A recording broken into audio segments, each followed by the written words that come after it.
game doesn't do the game any justice. Behind its bro shooter title is a deep third-person shooter with awesome mechanics and a unique, riveting story. We're drowning in shooters these days, and it takes something special to set one fictional military endeavor apart from another.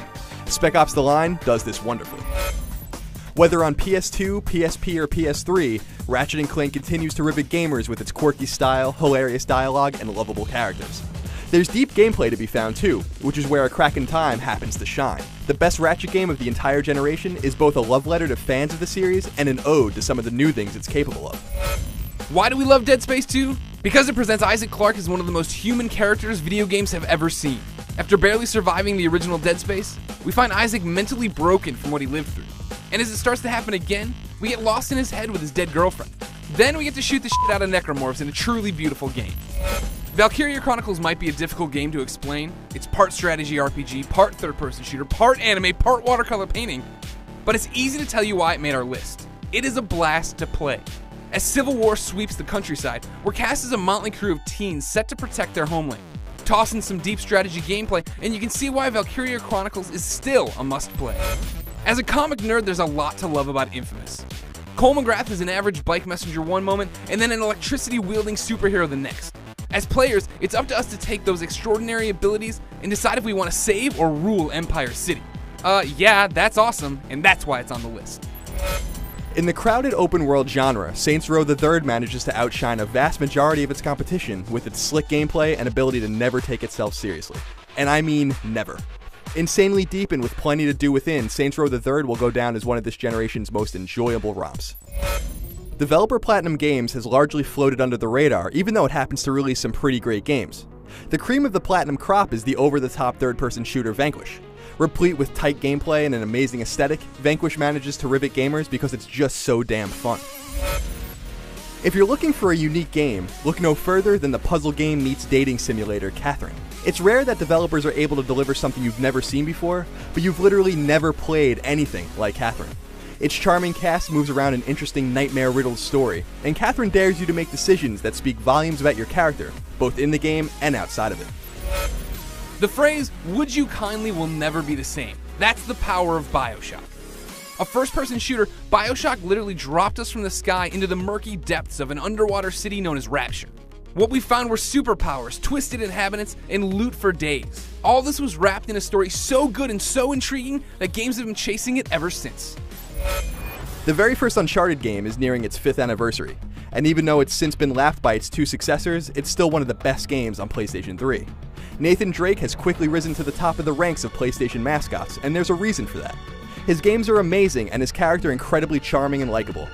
For serious context alone, Drake's Fortune is a game every PS3 gamer should play. Visual porn. That's all you need to know about God of War 3. I mean, you need to know the action is satisfying, sharp, and a blast to play, but the graphics in God of War 3 are what speak the loudest. From disemboweling your enemies to the scope of battling a titan in a lava cave, God of War 3 is freaking beautiful, and luckily a treat to play. Other sandbox games have been coming out in recent years that challenge GTA 4, but it remains the quintessential title of its kind, daring to do so many things its contemporaries can't and won't. Its cast of characters and awesome setting are surpassed only by how many things players can do and see in Liberty City, including playing online. Grand Theft Auto 4 continues to, and always will be, one of the hallmark games of this generation. Media Molecule turned heads with the original Little Big Planet by giving gamers the ability to create levels and share them with the world. With Little Big Planet 2, the developer upped the ante and gave players the ability to make their own games and share them with the world. The result is a staple of most PS3 libraries, an endless supply of platforming, racing, and whatever else people have put into the millions of levels out there today. We didn't know what to expect when Batman Arkham Asylum landed in the IGN office, but pretty quickly we realized we were dealing with something special. Mark Hamill's Joker, Kevin Conroy's Batman, and a combat engine that made us believe a guy in a rubber suit could whip 30 inmates' asses. Arkham Asylum not only proved comic games didn't have to suck, it proved they could be among the generation's best titles. A fitting end to one of the greatest trilogies in gaming history, Mass Effect 3 wraps up the story of Commander Shepard by upping the ante and exponentially increasing the consequences of the Reaper threat. Apart from wrapping the trilogy up, Mass Effect 3 also stands out for its incredibly fun multiplayer mode, which raised healthy skepticism in the industry only to blow everyone away once they actually played it. The tale of John Marston is easily one of the most fascinating stories ever told in gaming. And Rockstar's bold attempt to take its GTA formula to the Old West is a great example of succeeding by doing something different. With a lush world inviting you to explore it, plenty to do in that world, and awesome characters to meet along the way, Red Dead Redemption is a stellar game for every PS3 owner. The Resistance franchise holds a place with PlayStation 3 gamers because the first title, Fall of Man, set the system moving forward at launch. Years later, Resistance 3 came to the series and blew players away with its high production values, downtrodden and dark setting, and stellar character development. It also happens to play extraordinarily well. Resistance 3 is the best PS3 exclusive shooter, and we hope to see more from the series. How do you top the best comic book game of all time?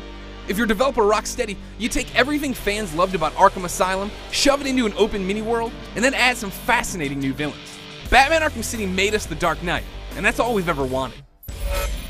The original Infamous was awesome, making it so extraordinary that its sequel managed to top it. The superpower-endowed Cole McGrath returns in a sequel set in New Marais, a city designed around New Orleans. It's entirely open for you to explore, complete with the parkour and mechanical excellence the series is now known for. But Infamous 2 truly stands out because of the skills you use and the powers you harness for good or for bad. From the first demo we saw, we knew Heavy Rain had the chance at being something special, and developer Quantic Dream didn't disappoint. Playing as 4 different characters, we were out to find the Origami Killer. But through motion-based gameplay and a story that evolved even if we failed, we got so much more. We got a definitive PS3 experience. Initially, people were worried about Portal 2. What made the original game so good was its humor and clever concept, but that title was super short. Could Portal 2 keep it up for a full-fledged Blu-ray disc? Yes, it could. Portal 2 packed ingenious puzzles, a slick co-op mode, Steam integration on the PS3, and all the classic humor we wanted. It's a must-play. Sure, there are plenty of open-world games out there, but Fallout 3 epitomizes the term. The Capital Wasteland is huge, and you simply can't see and do everything in the game if you're not willing to give it 100 hours or more. Combining shooting and melee mechanics with a heavy RPG slant, Fallout 3 is a great example of how an ambitious design plan can lead to one of the most immersive, fantastic, and critically acclaimed games of all time. Mass Effect 2 and 3 are pretty much equal in terms of quality, but Mass Effect 2 was such a paradigm shift that we've decided to place it ahead of its successor. The original Mass Effect never came to PS3, but Mass Effect 2 did, and it heavily refined the original's formula and combat to make it even more streamlined and more fun to play. A slew of new characters were also introduced, helping to further Mass Effect's dark and dire story. After a striking PS3 debut, the bar was set high for Naughty Dog's Uncharted 2 Among Thieves. Somehow, the developers cleared it with ease and set a new standard for excellence in video games. The drama between Chloe, Nate, and Elena, the snow effects, the crazy platforming. Uncharted 2 is a summer blockbuster wrapped in a Blu-ray disc. I said it in my review and I'll say it again. Uncharted 3 Drake's Deception is the reason I play video games. And now, it's the #1 game on the PS3. Breathtaking visuals, a gargantuan scope, a touching bromance. Uncharted 3 had it all and kept us gaming until we got to its striking credits. Oh, and then there was that huge multiplayer suite that's still getting updates and DLC to this day. And that's IGN's 2012 list of the top 25 PS3 games. What do you think? Share this video with your friends, and then leave your top 25 list in the comments below.